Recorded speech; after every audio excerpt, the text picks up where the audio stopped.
খলিফাতুল মুসলিমিন আমিরুল মুমিনিন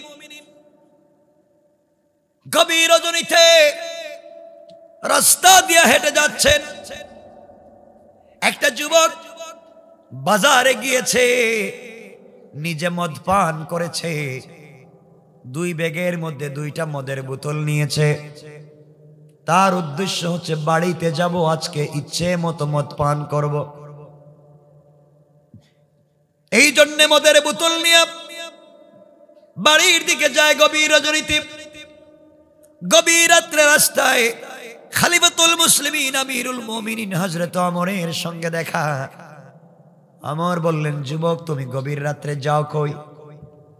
যুবক বুঝতে পেরেছে বাঁচবার কোনো সুযোগ নেই, হাতের মধ্যে মদের বোতল। ইসলামী রাষ্ট্রে মদ পান করা হারাম, মদ বিক্রি করা হারাম। ওমর আমাকে দেখেছে, আর বাঁচতে পারবো না। যুবকের হাতে মদের বোতল। ওমর বলছেন, যুবক রে তোমার হাতে কি? যুবক বলতেছেন, খলিফাতুল মুসলিমিন আমিরুল মুমিনিন আমার হাতে 2 বোতল দুধ। কি আসলে আছে কি? মনে করেছে দুধ বললেই তো ছেড়ে দিতে পারে, মনে করেছে রাস্তায় ট্রাফিককে নেতার নাম বললেই ছেড়ে দিতে পারে। বাংলাদেশে পুলিশ শুধুমাত্র চাইলেই সকল সমস্যার সমাধান করতে পারবে না। বহুত অপরাধীকে কষ্ট করে সারা রাত সারাদিন মেহনত করে পুলিশ ধরে আনে, কিন্তু উপর থেকে টেলিফোন করে যখন নেতা বলে পুলিশকে ছেড়ে দাও, তখন কি করবে? বেচারা ছেড়ে দিতে হয়। কোর্টে চালান দে, উকিল সাহেব তার পক্ষে দাঁড়াইয়া ছাড়াইয়া নিয়ে আসে। রাষ্ট্রের সকল জায়গায় যখন চুরি চামারি ঢুকে যায়, পুলিশ শুধুমাত্র অপরাধীকে ধরলে হবে না, অপরাধী বহুত লাইনে ছুটে যাওয়ার মতো সুযোগ আছে না? এই জন্য আমার বন্ধুগণ, হযরত ওমর বললেন, যুবক মদের বোতল আমার হাতে দাও। যুবক তো এবার ঘাবড়ে গেল, ব্যাপার কি? মনে করেছিলাম দুধ বললেই আমাকে ছেড়ে দিবে, এখন তো আমার কাছে বোতল চাই, বোতল দিলেই তো ধরা পড়ে যাব। হযরত ওমর তরবারি খুললেন, হাতের মধ্যে নিলেন, বাঁচবা না, মদের বোতল আমাকে দাও। বলতেছে খলিফাতুল মুসলিমিন আমিরুল মুমিনিন আমার হাতে যে দুধ রয়েছে, এই দুধ নিয়ে বোনের বাড়িতে যাই। আমার বোন বড় অসুস্থ, এই জন্য গরম দুধ আব্বা জান দিছেন নিয়ে যাওয়ার জন্য। আমার বললেন, যুবক দুধ নিয়ে আর যাইনি, আমাকে দেখা। যুবক বলতেছে বাঁচবার কোনো পথ নাই। ওমরের হাতে যদি মদের বোতল দিই, দুধ বলছি, 1 নাম্বার তো মদ সাপ্লাই দিই, 2 নাম্বার মদ পান করি, 3 নাম্বার মিথ্যা বলেছি। যে ওমর নিজের ছেলেকে মদ পানের অপরাধে পিটাইয়া পিটাইয়া হত্যা করেছে, আমাকে যদি মদ পানকারী এখন দেখতে পায়, এই ওমরের রাষ্ট্রে অন্যায় করে বেঁচে যাওয়া যাবে না। আমার ঘোষণা করেছেন, যেই রাষ্ট্রে ইমামতি হবে কোরআন দিয়া, যেই রাষ্ট্রের জুমার খুতবা হবে কোরআন দিয়া, যেই রাষ্ট্রের জানাজার নামাজ হবে কোরআন দিয়া, যেই রাষ্ট্রের ঈদের জামাত হবে কোরআন দিয়া, ওই রাষ্ট্রের পার্লামেন্ট চলবে কোরআন দিয়া, ওই রাষ্ট্রের বিচার বিভাগ চলবে কোরআন দিয়া, ওই রাষ্ট্রের স্বরাষ্ট্র নীতি পররাষ্ট্র নীতি চলবে কোরআন দিয়া। সুতরাং এই রাষ্ট্রের ভিতরে কোরআন বিরুদ্ধ কোনো কাজ যদি কেউ করে, কোরআনের আইনে বিচার হবে, বিচার হবে, তার বাঁচবার কোনো পথ নাই। কোন ঠিক কিনা? এবার যুবক চোখের পানি ছেড়ে দিয়ে মদের বোতল হাতে নিয়ে আল্লাহকে ডাক দিয়া বলেছে, আল্লাহ,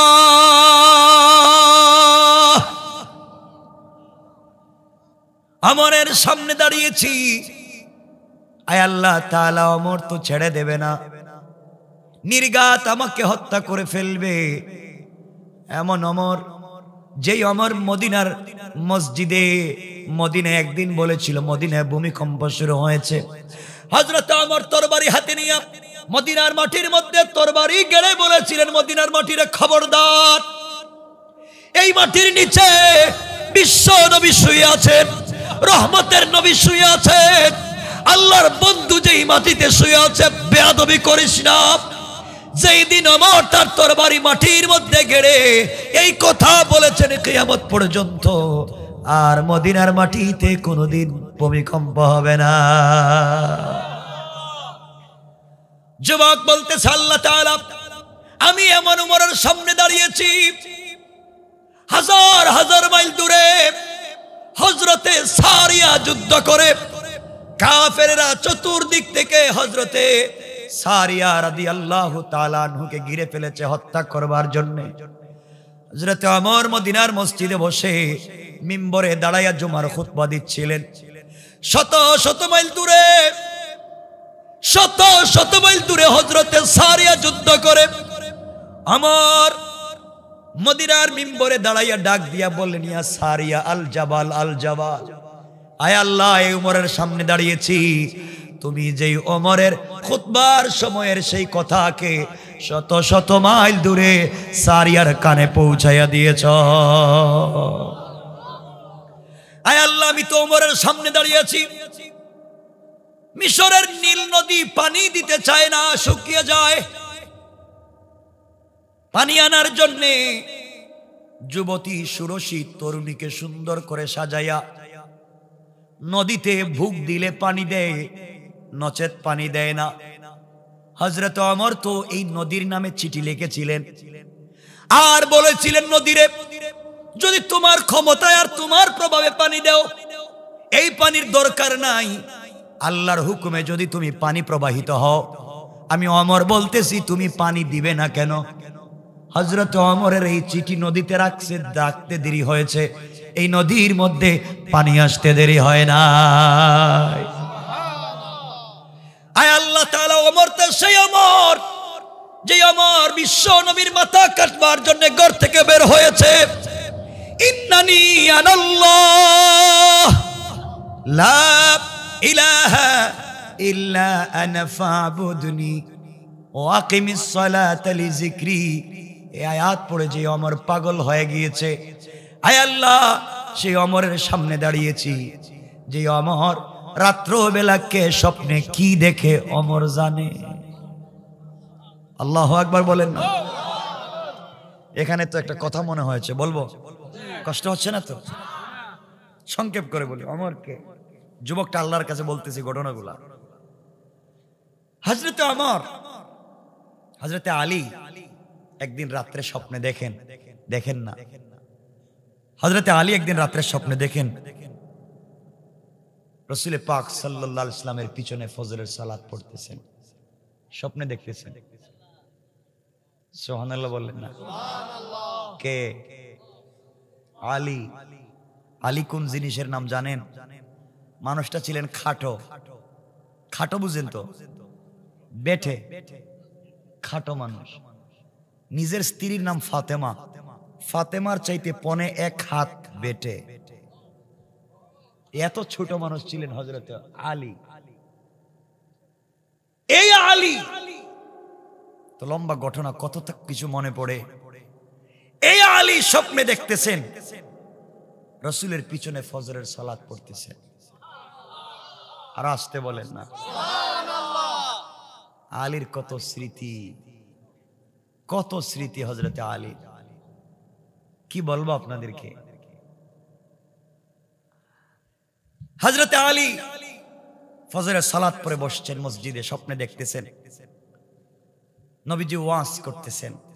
হঠাৎ করে দেখেন, স্বপ্নে দেখতেছেন এক মহিলা আসছে, আয়েশা বলতেছে, আলী আমার খেজুর গাছে খেজুর ধরছে, আমি এক থুড়া খেজুর নিয়ে আসছি রাসূলের জন্য, নবীজিকে খেজুরটা দাও, নিজে খাবেন, তার বন্ধু সঙ্গী সাথীদেরকে খাওয়াবেন। হযরতে আলী স্বপ্নে দেখেন নবীজির কাছে তিনি খেজুরটা নিয়ে দিলেন, নবীজি সবাইকে একটা একটা করে খেজুর দিলেন। এমন সময় হযরতে আলীর ঘুম ভেঙে গেছে। ঘুম ভাঙ্গার পরে দেখেন তার মুখের মধ্যে রাসূলের দেওয়া এখনো খেজুরটা লেগে আছে। হযরতে আলী ওযু করলেন, ফজরের সালাতে মসজিদে চলে গেলেন। রাসূল কিন্তু নাই, হযরতে ওমরের যুগ। আমার বন্ধুগণ, হযরতে ওমর মসজিদে গিয়ে, হযরতে আলী মসজিদে গিয়ে দেখেন ওমরের ইমামতিতে ফজরের সালাত চলতেছে। হযরতে ওমর ফজরের সালাত পড়ালেন, আলী পিছনে পিছনে ফজরের সালাত পড়লেন, বসে আছেন। এমন সময়ে হঠাৎ করে এক মহিলা আসছে, এসে বলছে আলী কার নাম? পিছন থেকে আলী বললেন, মা রে, আমার নাম আলী। মহিলা বলতেছে, আলী রে, আমার খেজুর বাগানে প্রথম খেজুর গাছে কিছু খেজুর আসছে, আমি খেজুর গুলা নিয়ে আসছি, এগুলা তুমি হযরতে ওমরের কাছে দাও, ওমর যেন নিজে খায়, তার বন্ধুদের কাছে বিলাইয়া দেয়। ওমর বলেন, আমি তো স্বপ্নই দেখলাম। তা হযরতে ওমরের কাছে খেজুর দিলেন, ওমর নিজের মুখে খেজুর দিলেন, সবাইকে একটা একটা করে খেজুর বন্টন করে দিলেন। খেজুরের বড় স্বাদ। আলী বললেন, ভাই ওমর, সবাইকে একটা একটা করে দিয়েছো, আমাকে আরেকটা দাও, খেজুরের বড় স্বাদ, আমি আরেকটা খেজুর খেতে চাই। ওমর দাঁড়িয়ে বললেন, আলী রে, রাত্রে বিশ্বনবী তোমাকে একটা খেজুর দিয়েছেন, আমি তোমাকে দুইটা দিতে পারি না। আল্লাহু আকবার বলে। হযরতে আলী আশ্চর্য হয়ে গেলেন, রাসূল আমাকে রাত্রে একটা খেজুর দিয়েছেন, ওমর জানলো কেমনে? ভাই, ওমর কোন জিনিস জানেন না? আমার নবীজি বলেছেন, আমার পরে যদি কেউ নবী হতো, ওমরকে আল্লাহ নবী বানাতেন। আল্লাহ ওমরের সমর্থনে, ওমরের কথার ভিত্তিতে কোরআনের 12টা আয়াত নাজিল করেছেন। পড়েন সুবহানাল্লাহ।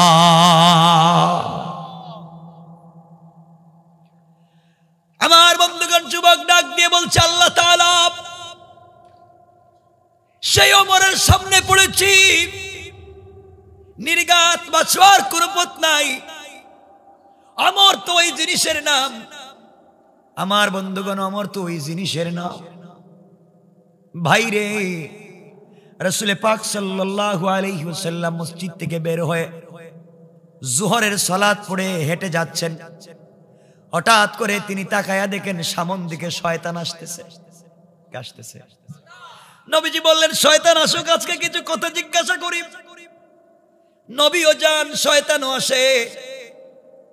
হঠাৎ করে বিশ্বনবী তাকায়া দেখেন শয়তান রাস্তা ছাইড়া জমিন দিয়ে পুরা উল্টা পথে দৌড়ায়। নবীজি চিন্তায় পড়ে গেলেন, হঠাৎ করে শয়তান দৌড়ায় কেন উল্টা পথে? পিছন দিকে তাকায়া দেখেন হযরত ওমর আসতেছে। আল্লাহু আকবার। নবীজি বলেন, শয়তান বুঝছি, এবার আমার উমরের দিকে দৌড়াইতেছিস। এত ভয় পায় উমরের সবাই। আমার বন্ধুগণ, ওমর কোন জিনিস শোনো, আর বিশ্বনবী ওমরকে তো ভালোবাসেন কেন শোনো। দুনিয়ার জমিনে সেই নবীকে যদি ভালোবাসতে পারো, জীবনে কিছুই লাগবে না, কাফেরেরা কিছুই করতে পারবে না। কোন কৌশল করে কাফেরেরা আমাদেরকে আটকাতে পারবে? কথা বলেন না কেন? আজকে আমরা আল্লাহর দয়া পাওয়ার জন্য, রহমত পাওয়ার জন্য কত চেষ্টা করি, পাই না। শুধু ওই জায়গায় আমরা অন্ধকার করে রেখে দিয়েছি, এই জন্য পাই না। কথাটাকে সংক্ষেপ করে বুঝাইয়া দিই।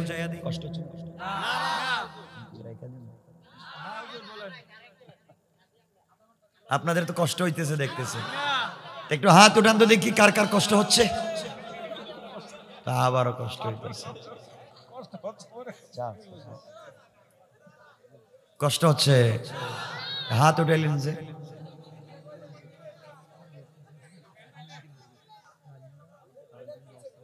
আজকে শোনো যুবকেরা, যারা বিয়ে করছেন, বাসায় গিয়ে সালামটা দিয়ে দিয়ে ইনশাল্লাহ কয় না। মুরব্বী যারা আমার চেহারার দিকে তাকায় মনে হয় মরা লাশ দেখতেছে নাকি? বউরে সালাম দেবেন না কেন? পাগল হয়ে আইছে। বউরে সালাম দিবেন মাঝে মাঝে। শুনেন, আরে আমার কথা বুঝেন। কি দিবেন? কথা বলেন না, দিবেন তো ইনশাল্লাহ?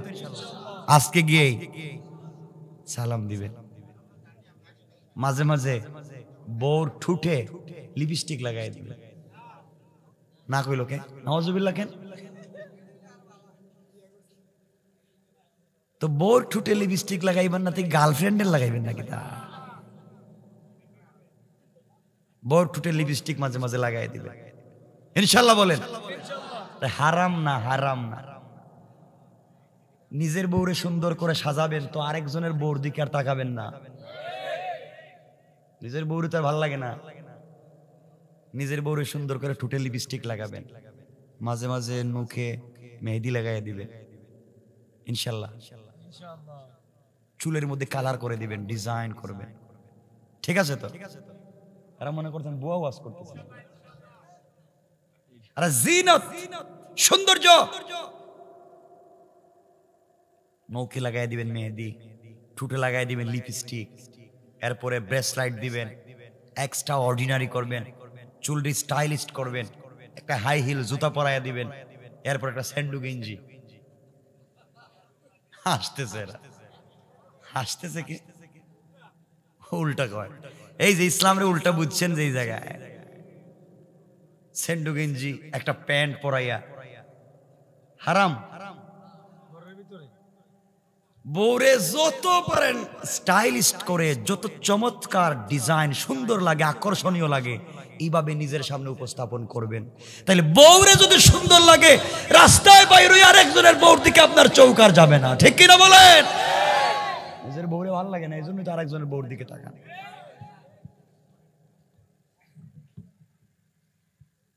এজন্য নিজের বউরে সাজাইবেন।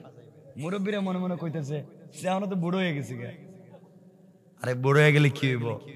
নবীজি মাঝে মাঝে আমাদের মা খাদিজাকে বলতেন, খাদিজা তোমাকে আমি শাড়িটা পরায় দেবো। সুবহানাল্লাহ। মা আয়েশাকে বলতেন, কোথায় কথা চলে আসে। আয়েশাকে বলতেন, আয়েশা তুমি যখন কাপড় পরো না তোমাকে খুব ভাল লাগে, কিন্তু আমার মন চায় তোমাকে একদিন কাপড়টা পরাইয়া দেই। তো নবীজি হযরতে আয়েশাকে কুলে করে বিছানার থেকে নামাইয়া নিজে বলতেন, আয়েশা তুমি আমার বিছানায় ঘুমানোর উপযুক্ত না, তুমি নিচেই ঘুমাও। তো আয়েশা বলতেন, আপনি কেমন আমার স্বামী, আমি আপনার উপযুক্ত না, কিন্তু আমি যেখানে ঘুমাইছি এখানে না ঘুমাইলে আপনি শান্তি পান না। এই কথা বলে হযরতে রাসূল পাক ইসলাম মাঝে মাঝে আমাদের মা আয়েশার চুলে বেনি করে দিতেন। বেনি কি করে দিতেন? বেনি করা বুঝি? আপনারা বান্ধে নাই যে চুল বেনি করে আপনারা দিছেননি বউরে? কথা কন না কয়। বাপরে বাপরে, বউর সাথে তো কিছু ভালো লাগে না, আর পার্কে বৈশা গার্লফ্রেন্ড বাক বাকুম বাক বাকুম বাক বাকুম। শয়তান। সব বাদ দাও, নিজের বউরে সুন্দর করে সাজাও।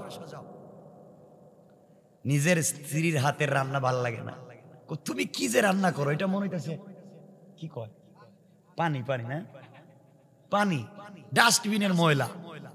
আর পাশের বাড়ির বাবির হাতের রান্না খুব ভাল লাগে, ঠিক না? এটা ঠিক হইল কেমনে?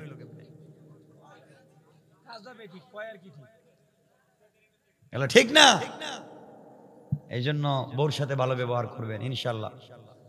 আমি মনে করতেছি যারা বউরে দেখতে পারে না হেরা মনে উঠে যাইতে চাইতেছে। আপনারা তো এমন জিনিস বউরে পিটান, বউরে মায়ের করে মারে, মায়ের ধরে কুস্তি ধরে ফেলায়। মায়ের আসেনি এলাকায়, মায়ের করেনি, আল্লাহ জানে। বউ কি করে না? কথা শুনে না, দুষ্ট আপনার বউরে আপনি লাইনে আনতে পারেন নাই। আজকের থেকে করে গিয়ে বলবেন, বউ মাশাআল্লাহ তোমাকে যে সুন্দর লাগতেছে, আমার কলজা হেঁটে যাইতেছে। হ্যাঁ, এভাবে বলবেন, বউরে ভালোবাসবেন, মাঝে মাঝে রান্নায় সহযোগিতা করবেন, কাপড় ধুইয়া দিবেন।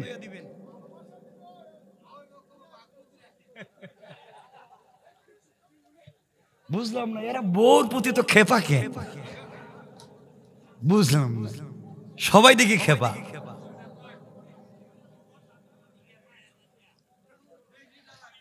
আজকে বাসায় যান তাহলে খবর আছে, বুঝতে পারবেন। এখানে যা বলতেছেন বাসায় গেলে খবর আছে আজকে আপনাদের।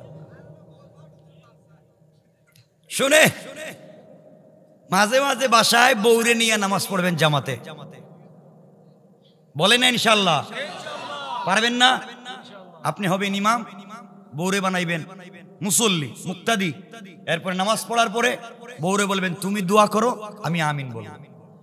এখন বউ যদি আপনার বিরুদ্ধেও হয়, দোয়ার সময় তো কথা বলবেন আল্লাহ তুমি আমি আমার স্বামীর কপালে ঠাডা ভালো, এই কথা কি বলবে? খালি বলবে আল্লাহ আমার স্বামীরে ভালো করো, এই করো সেই করো। এই তো ভালোবাসা তৈরি হবে, বউরে কাছে রাখবেন। আর আমাদের মায়েরা আমাদের বোনেরাও খারাপ হয়ে গেছে, ঠিক কথা কন, এটাই বলবে। সারাদিন যেই কাপড় পরে রান্না করে, যেই কাপড় পরে বাচ্চাদেরকে নিয়ে ঘুরে, সেই ঘাম লাগানো দুর্গন্ধযুক্ত কাপড় এটাই পইরা স্বামীর সাথে ঘুমায় যায়। কথা বলেন না কেন? আর দামি দামি যত কাপড় এগুলা শুধু মার্কেটে আর বিয়ে শাদিতে পরে যায়। তো দুষ্ট আপনার, আপনি বউরে বলবেন তুমি যত দামি কাপড় সব আমার সামনে পরবা, রাত্রে তুমি সুন্দর করে সাজবা, একটা গ্লাসের সামনে দাঁড়িয়ে ডিজাইন করে সাজাইবা বউরে।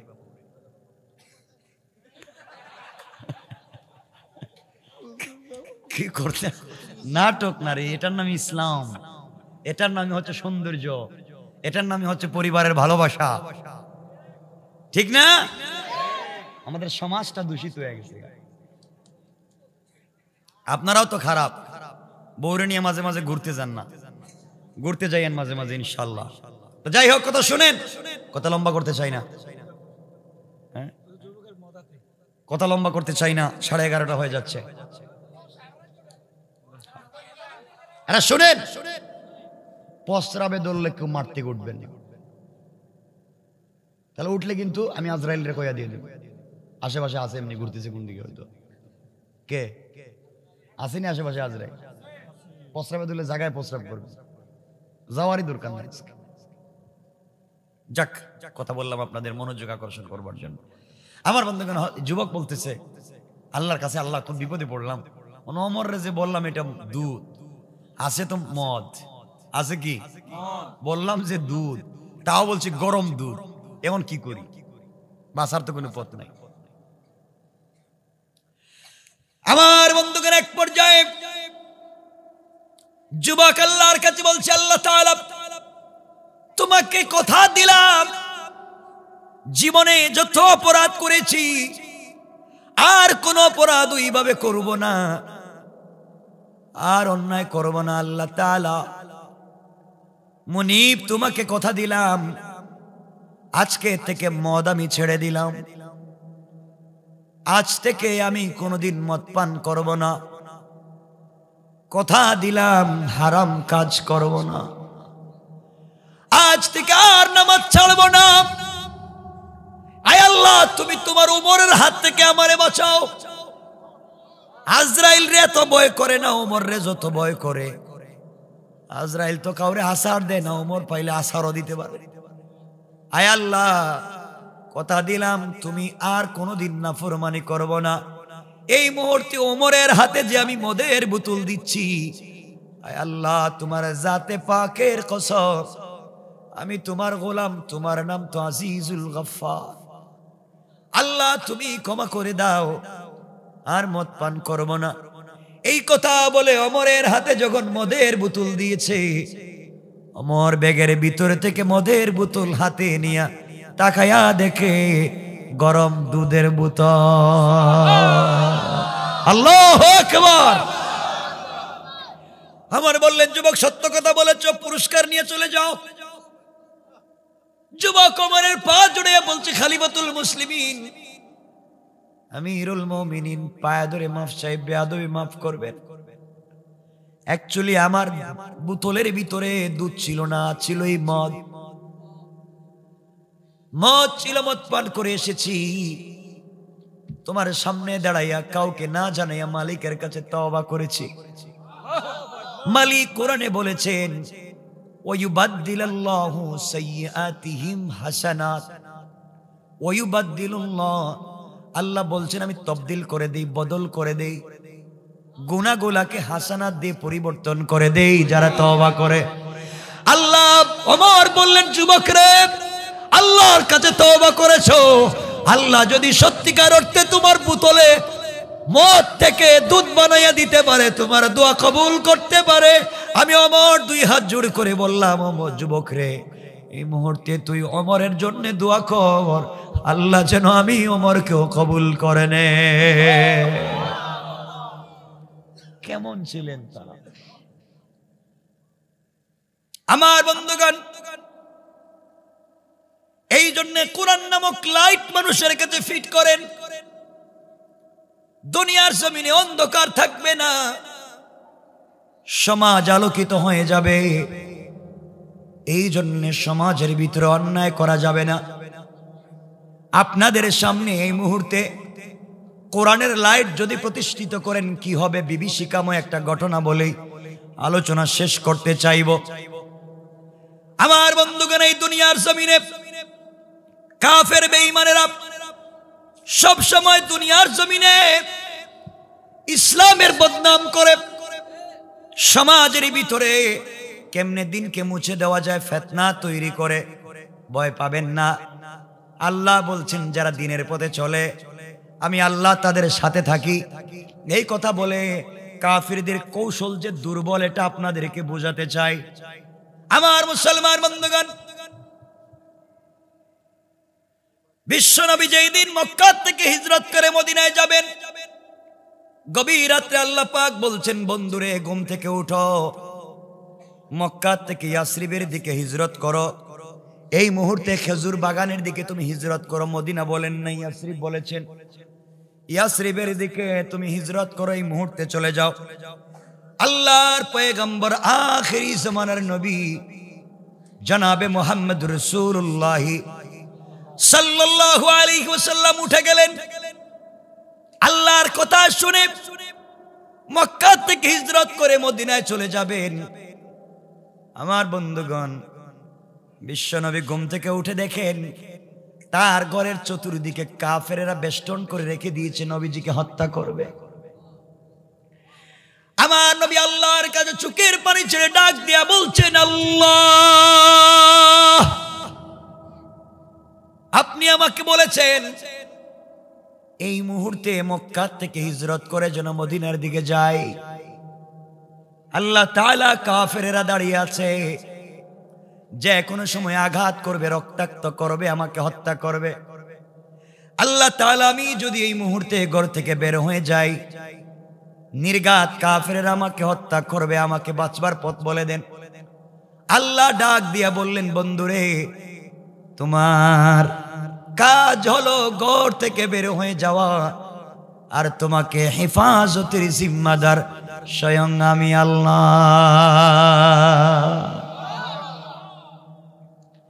আল্লাহর নবী বললেন, আল্লাহ তাআলা, আপনি বলেছেন আমি ঘর থেকে বের হতে পারি, আপনি আমার জিম্মাদারি নিয়েছেন।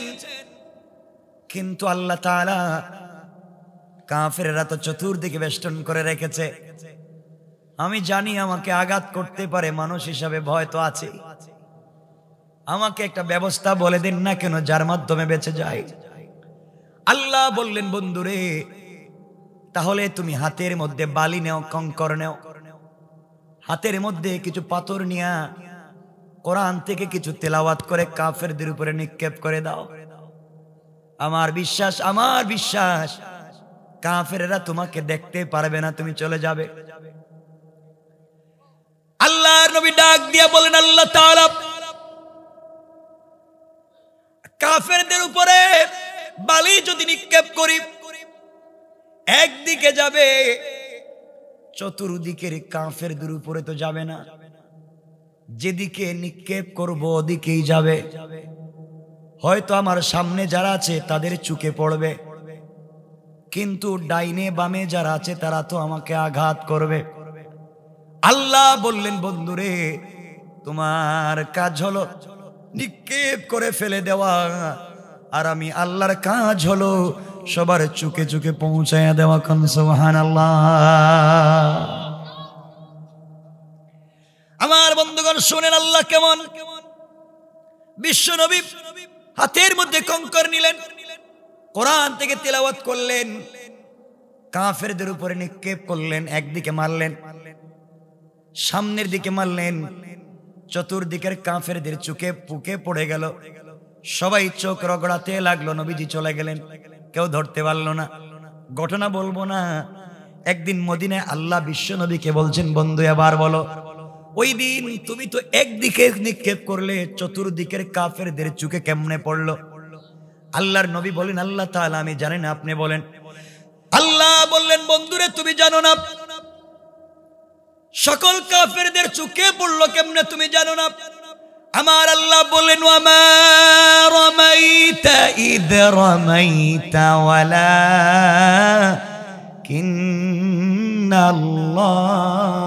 রামা। আল্লাহ রাব্বুল ইজ্জত ওয়াল জালাল বললেন, বন্ধুরে মনে করেছো তোমার হাতের পাথর দিয়া তুমি নিক্ষেপ করেছো? না না, তুমি যখন আমার উপরে ভরসা করে কাফেরদের উপরে পাথর গুলো নিক্ষেপ করেছো, তখন ওটা তোমার হাত থাকে নাই, ওটা আমি আল্লাহর কুদরতের হাত হয়ে গিয়েছে।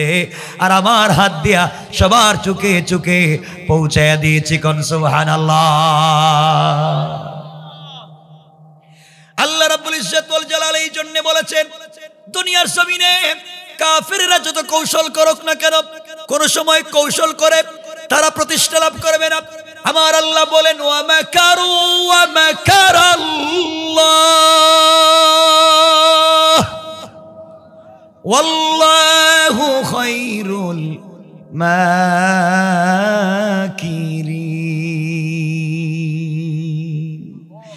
আল্লাহ রাব্বুল ইজ্জত ওয়াল জালাল বলেছেন, কাফেররা দুনিয়ার জমিনে যত কৌশল করে না কেন, আল্লাহ বলছেন আমার কৌশল আরো বড়। ইন্না কাইদাশ শাইতানি কানা দাঈফা। কাফের বেঈমানেরা দুনিয়ার জমিনে যত কৌশল করে না কেন, সবগুলা কৌশল দুনিয়ার জমিনে বড়ই দুর্বল। পড়েন সুবহানাল্লাহ, আল্লাহু আকবার। কে বলেছেন? কথা বলে না, আওয়াজ করে বলেন। আমি একা চিল্লাবো আর আপনারা বসে বসে ওয়াজ শুনবেন? এই বক্তা তো আমি না, আমার গলাও ভাঙবে, আপনাদেরও ভাঙায় ছাড়ো, এটাই আমার কাজ। মানে এক পক্ষতে কাজ হয় না। আমি আসতে পারিনি আরো আগে, 1 ঘন্টা আগে, কারণ ইলিয়টগঞ্জ থেকে আপনাদের প্রোগ্রাম পর্যন্ত আসতে আমার গেছে 1 ঘন্টা 37 মিনিট। কারণ এই রাস্তাটা সিঙ্গাপুরের মতো, আমার গাড়ি একবার উঠে আরেকবার ধম করে গাতে পড়ে যায়। বিশাল সিঙ্গাপুর হয়ে গেছে বাংলাদেশ। না কষ্ট পাইলেন? আমার তো কষ্ট পাইয়েন না, কষ্ট হচ্ছে না তো? চলবে। আমি বলতে চেয়েছিলাম যে কোরআনের লাইট থাকলে কি হয় আর কাফেরদের কৌশল কেমনে দুর্বল হয়। কথা মনে আছে আপনাদের? এই কথাটা বুঝাতে চাই।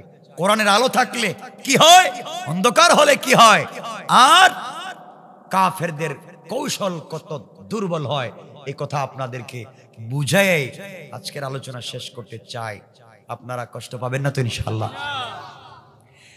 আল্লাহ রাব্বুল ইজ্জত ওয়াল জালাল বলছেন কোরআনে কারীমে, আমার তেলাওয়াতকৃত আলোচ্য আয়াতে আল্লাহ বলছেন, কিতাবুন আনজালনাহু ইলাইকা লিতুখরিজান নাসা মিনাজ যুলুমাতি ইলান নূর। আল্লাহ রাব্বুল ইজ্জত ওয়াল জালাল বললেন, কোরআন এমন একটা কিতাব যেই জায়গায় কোরআন নামক লাইট লাগাইয়া দিবেন, অন্ধকার থাকবে না, আলোকিত হয়ে যাবে। আল্লাহ বলছেন এই কোরআন দিয়ে কি করবেন? আল্লাহ বলছেন বিইذনি রাব্বিহিম ইলা সিরাতিল আজিজিল হামিদ।